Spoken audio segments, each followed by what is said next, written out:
Question number 36. A reinforced concrete column of size B into D is carrying an axial load P and a bending moment M about an axis parallel to its width. The magnitude of bending moment is such that the neutral axis lies outside the section, over which extent of depth from the highly compressive edge will be the compressive stress have constant value of 0.5 fck. तो क्या कह रहा है question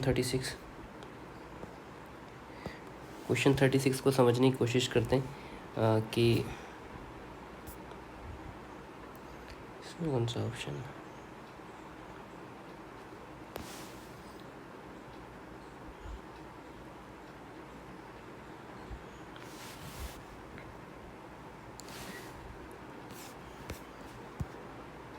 question समझने का आया।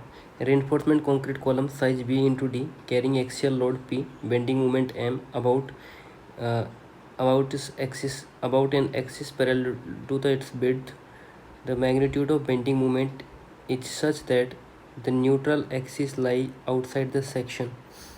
ठीक है, over which the section of the depth from the highly compressed edge will be the compression stress have constant value of 0.45 fck. बढ़िया क्वेश्चन। तो बात कर रहा है, क्वेश्चन क्या कह रहा है, column with neutral axis outside the section बोल रहा है, RC column subjected to axial load and bending natural axis lie outside the section. तो कॉलम स्ट्रेस ब्लॉक की बात कर रहा है, कंप्रेशन स्ट्रेस डिस्ट्रीब्यूशन चेक करना है. तो न्यूट्रल एक्सिस क्या है, बाहर होने पर पूरा सेक्शन कंप्रेशन में होता है, तो स्ट्रेस डिस्ट्रीब्यूशन रेक्टेंगुलर हो जाती है. तो इस स्ट्रेस ब्लॉक के अंदर कंप्रेशन जोन कांस्टेंट रहता है और फुल डेप्थ कवर करता है. तो चेक कर लेते हैं. जैसे यह एक अजम्पशन है कि both axial and compressive stress are acting simultaneously and neutral axis outside if no tension is developed in the section. तो क्या लिख रखा है इसमें कि both axial and compressive stress are acting simultaneously and neutral axis is outside if no tension is developed in the section. So what will happen? It will happen strain varies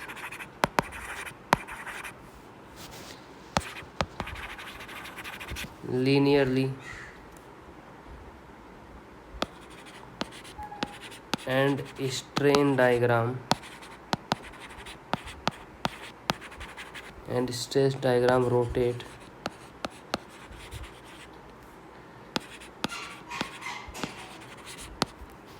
about fulcrum. So in this case stress value कितनी दे रखी, 0.45 fck. तो जैसे ये एक क्या है, RCC column, तो इसकी डेप्थ कितनी है, डी है. ठीक है, अब इसका जो फल्क्रम बना के देख लेते हैं किधर किस पॉइंट पे आ रहा है. ऐसे ऐसे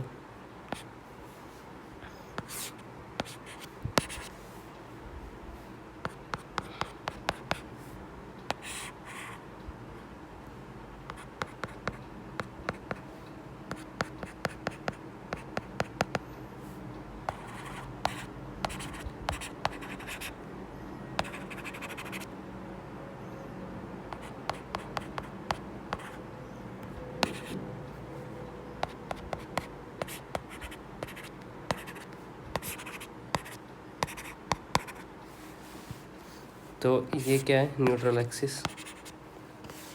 ट्रायंगल प्रॉपर्टी यूज करते हैं, delta O P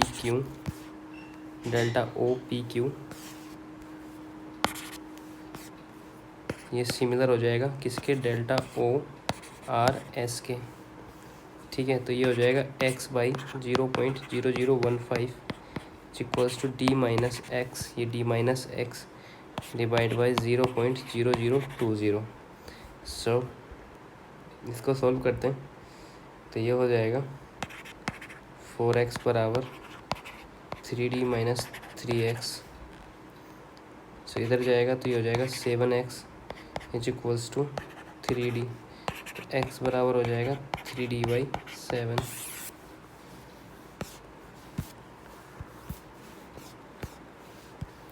next question की बात करते हैं। Question number 36, the magnitude of minimum reinforcement recommended for reinforced concrete using mild steel in slab or columns are। magnitude of minimum reinforcement recommended for reinforced concrete using mild steel in slab or column are। तो कितना हो जाएगा इसका recommended 0.15% और 0.80%। D magnitude of minimum reinforcement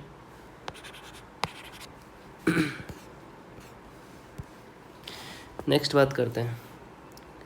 minimum reinforcement with mild steel की बात चल रही है। Minimum reinforcement in slab and column, तो टॉपिक है मिनिमम स्टील प्रोविजन से।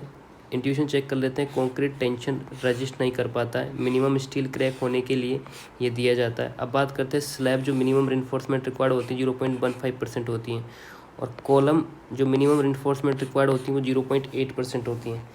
सो यहाँ पर जो प्रोविज़न लिख रखा है वो ये लिख रखा है, the mild steel reinforcement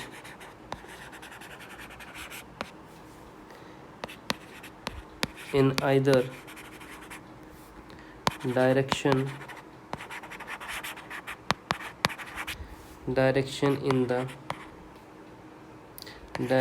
in slab shall not be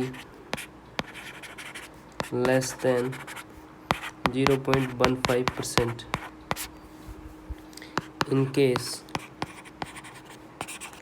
in case of column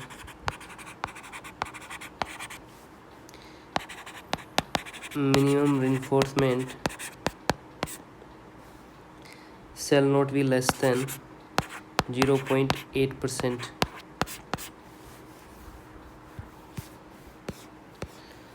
next question की बात करते हैं। In isolated reinforced concrete column footing of effective depth D, the stress in punching shear is checked, its distance dy two away from the centre of column और face of the column. तो C आएगा इसमें, centre नहीं आएगा। It distance D away from the face of the column. Next question की बात करते हैं। Which of following represent the ratio of volume of helical reinforcement to volume of core. ठीक है, तो ये चेक करना है। तो कौन सा आएगा इसके अंदर वो देख लेते हैं।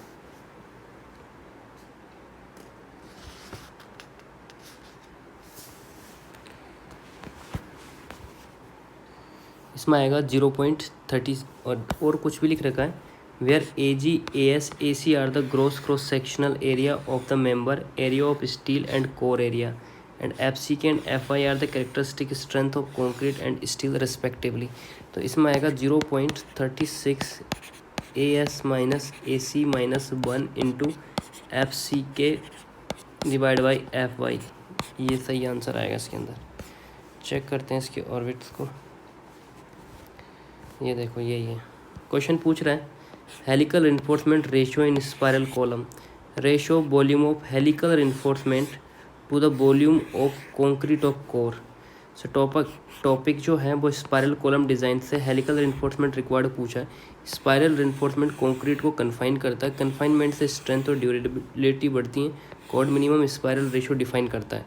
तो हेलिकल रेनफोर्समेंट का जो रेशियो है वो क्या होता है, वो है 0.36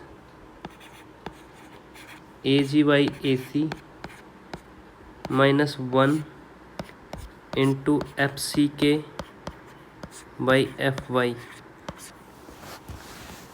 अब यहाँ पर कुछ प्रोविजंस लिख रखे हैं, कुछ थ्योरी लिख रखी है, वो डिस्कस कर लेते हैं। In an isolated in an isolated reinforced concrete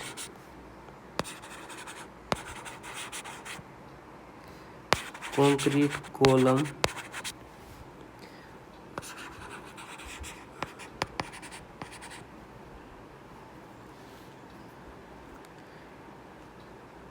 footing of effective depth D. An isolated reinforced concrete column footing of effective depth D and one-way shear is checked at a distance D from the column. One-way shear ये तो पता है, ये checked from the D distance D from the column face, punching shear D by 2. And next, bending moment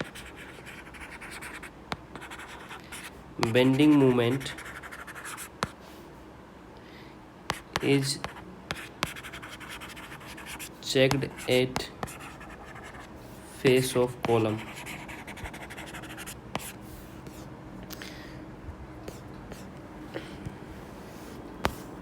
question number 40 की बात करते हैं. The critical section for maximum bending movement in footing under masonry wall is located. The critical section for maximum bending movement, तो इसमें आएगा 39 में middle of the wall. The middle of the wall कहाँ पे आएगा? Middle of the wall. Middle of the wall really? No भाई, ये नहीं आएगा. The critical section for maximum bending movement in the footing under masonry wall is located. The face of the ball midway between face and middle of the ball. Distance equal to the effective depth of footing from the face of. Distance equal to the effective depth. Midway between the face and middle of the ball. C आएगा इसके अंदर. ठीक है, कौन सा आएगा? C आएगा. तो बात कर लेते हैं.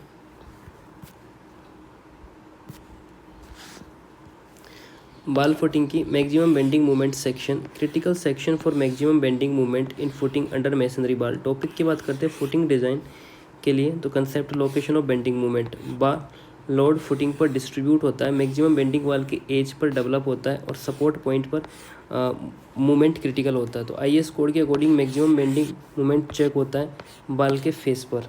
तो ये देख रखा है, बट ये सही नहीं है, चेक कर लेते हैं. Critical section of bending movement in footing under masonry wall is located midway between the face and middle of the wall. Face and middle of the wall पे होता है. कहाँ होता है? Critical section for maximum bending movement in the footing under masonry wall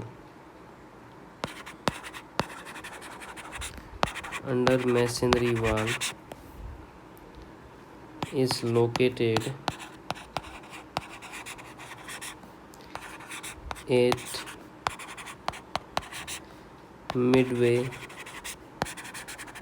between the face and the middle of the ball.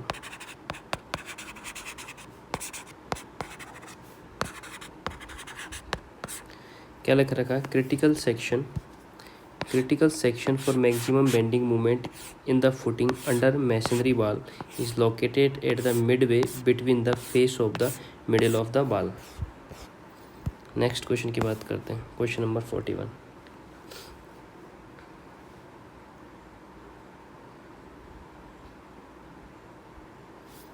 तो इसका ये diagram भी देख लेते हैं ना. ये इसका डायग्राम बना के दिखा देता हूँ मैं आपको, लाइक दिस.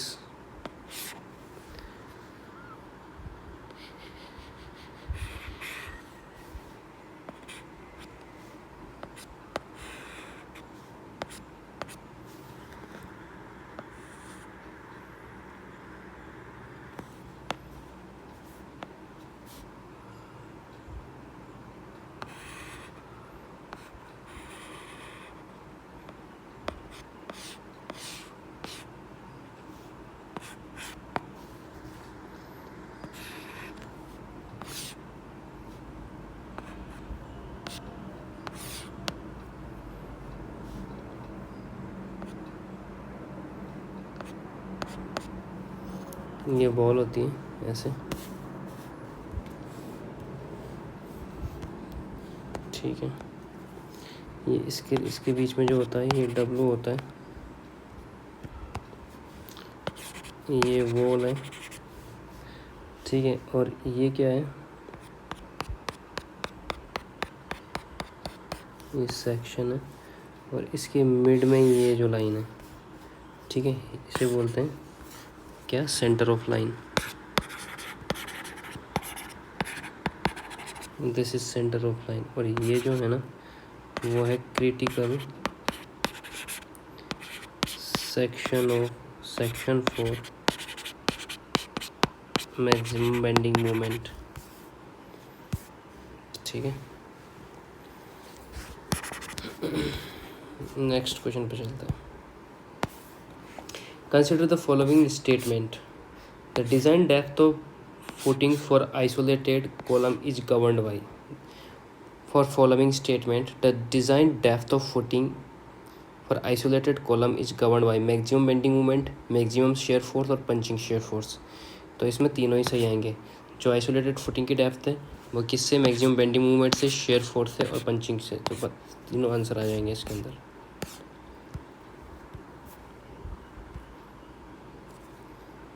इसमें तीनों ही सही आएंगे, पता नहीं इसने क्या लिख रखा है।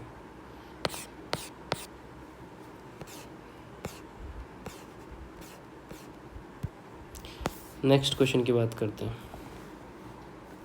Question number 42, A concrete column criteria, A concrete column carries N axial load of 450 kilo Newton and bending movement of 60 kilo Newton at the base, an isolated footing of 2 into 3 meter with the 3 meter side along the plane of bending moment is provided under the column.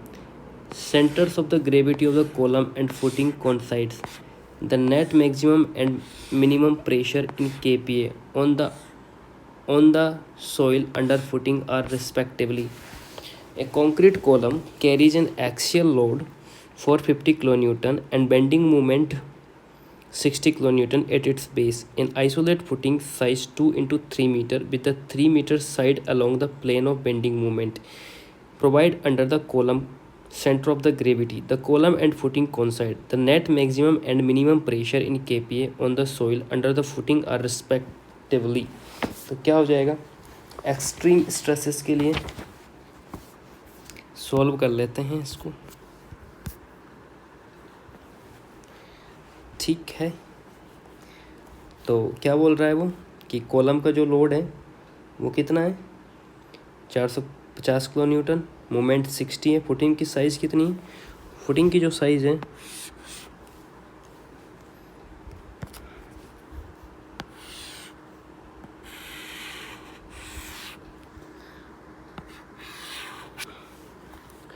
Footing की size है ये, अब ये कितनी है, 2 metre और 3 metre.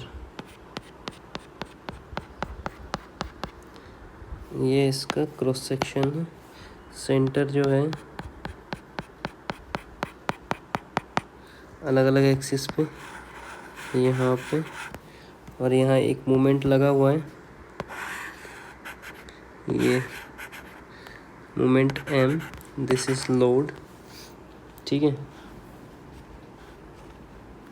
तो अब बात चल रही है किस चीज़ की, एक्सट्रीम स्ट्रेस की।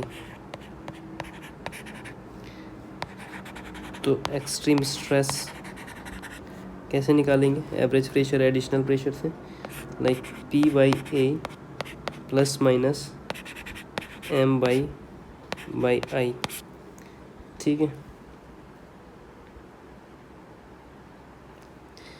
तो प्रेशर कितना आ रहा है आपका, 450,